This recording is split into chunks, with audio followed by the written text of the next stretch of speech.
बाबूजी हां कन्या की नहा धो के तैयार रह चल घूमे ला देखे तो चलो हम तो तैयार है बानी मैं नहा नल में करलो अरे का कि हमके कौन क्रीम पाउडर पोते के तोहन का मेला में तो क्या मारता चल जो चली मेला में बड़ी भीड़ होता है झोलो में रखो ओखले चल जल्दी चली हम तैयार बनी तो चल हम वैसे छोड़ी कौन चली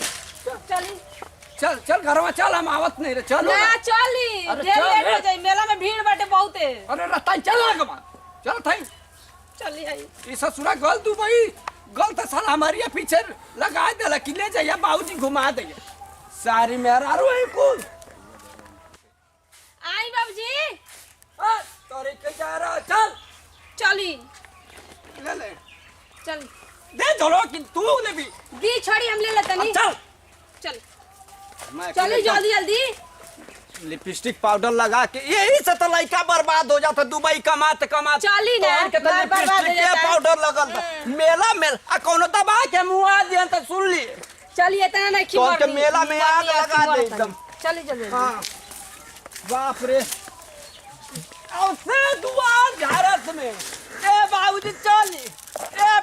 चली बाबूजी के एकदम कर्जे में कर देले हम चली ना जितना से जात नहीं उतना बर्बाद चुपचाप चल चली अब बता रास्ता में मजाक मत के कौन से ताकली तो कर समझ लिए तो लिपस्टिक में पोछ दे लाते खीस बढ़ता हम जाइबो ना कर हां चली जल्दी तोर ना मेला तो छोड़ा दे हनिया कौआ अरे बाबा सुना कुल ए बाबूआ कहां जाता मजाक मत कहनी देख हम जाते हैं खेत आ तो जो चले कहां जेबो कहां हो तू कहां जाई जाई जाना छोड़ भौजी के लिए कहां देवर तू रास्ता में देवर बने बिरे अरे ऐसा बतियो तेरा बुझा तोर मां ना टिकुले से खुरोच के निकाल दे चल दे ए बहू अरे गजब तनी बतिया दो तोन कहे भैया ए बाबू जाई जाना जलेबी ले ला यार गुरहिया जिलेबी ना कोहड़ा ले लिया कुल चल तू चल कहां जात अरे इनकरा तो संग सुनो ना प्यासी मछरी मत चलत हो मार दे बोझे से उलट जा बुचिते चला ए मजाक मत कर बबुआ मेला घूमे मजाक करतन हूं तो अभी जहां बोल लो तो सुखल बोल तोरे तो जवानी फेल चूर से बात ए देवर जी जाय दीजिए ना का बाबूजी से भौजी तू का ए देवर काम लड़ाई रे ढेर मत बोल तई फंसा के खींच दे चुपचाप हां जा बबुआ तोर जवानी है तू घीच देबे कुछ हो घीच देबे अब जा तेरा पतो ई संग मार लिपस्टिक ए चिवरा कहां लेके जीबो हो अरे तू चल न रे रतई में चल बुढ़ा पगलाइल बे पगलाइल ए बाबू ए भैया ए देखा ए अरे पतोई अरे बाबलो बस बाबू अगर आज मेला से घूम के उन लोग के संग वाला मेला सिर्फ तो बन के लड़े ना लिपस्टिक लगाबू ना पाउडर लगाबू मैंने एक घंटा से लिपस्टिक का पर बाबू बेटा जाएगा तब मार जब के उनिया से बौसीरू भर जाई चल अब जल्दी हमारो नाम एकदम पकौड़ी लाल है हां चल जल्दी चल आओ ये रहता है लगे नहीं कौन से कने कौन सी उमरियो के अपन नहीं थी करे एकदम तू सुन ना ज्यादा मत बोलनी अजन पहले ना कुल उतरवा देबे है जो हां अरे बाप रे देखी फोन आया दी हम कहब एगो में दूगो जोड़ के समझ का जोड़ भी रे तू हां जोड़ के कहा बाबूजी मेला ना गनी के लड़त पतो ये घिसरा के कुल बानर मत कर दो चल जल्दी अब तो के मेला घुमावे ले जाइले से पहले जोर खिया दे तो के हम हमारे आत्मा इतना पिघला तक अरे बाप रे बाप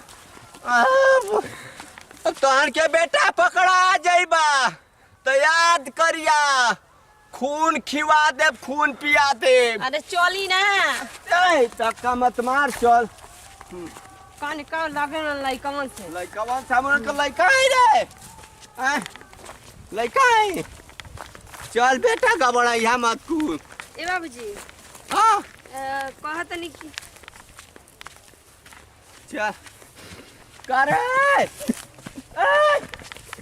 अरे चली ना जिलेबी दलिया कहत रहलन जा चटवा ले लिपस्टिक अरे मैं ढेर सुनाता चटवा ले तोरो लाइन पे टोरी हम जाना थे तू मेला देखे जाते कि लाइन डोरा कर रे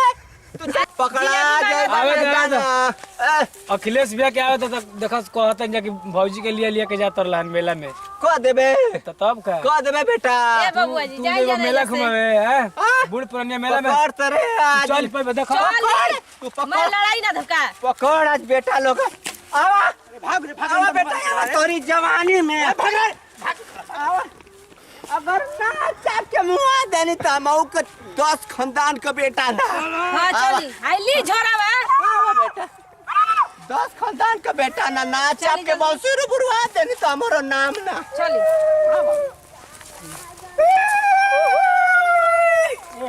अरे यार बुढ़वा के बड़ी मन कोचा है मजा लो गोरी आगला तो चाप चाप के मगर बड़ी मजा पहल गेल बनो कि इंडिया के जितना बूढ़ो खेला जो कम मौका जाला जो बुढ़ा तो मती घबराला चल भाई चल यार चल चलो हटाओ। नमस्ते प्रणाम आई जोन दादारी का मेला देख के जइबा अब बड़ा मजा आई अब भैया एक देख के सब्सक्राइब कर जा प्रणाम करते नहीं गोड़ चुका गोड़ लगते हैं वो लोग छोटका लड़का छोटका भाई के सारी टू भैया जैसन वीडियो में हमनी के बनल बन जा वैसन वास्तविक में बानी जाना जौन भी गलती सही हो के माफ करो ला मेला घूमे चले के बा आ पूरा मेला में खेला दबा के करे के बा ठीक बा बाकी नेहा जी नमस्कार प्रणाम हम नेहा जी आप सब भोजपुरिया समाज के गोड़ छुके गोड़ लागत नहीं मेला घूमे के बड़ी मन करत रहा तो क्या करी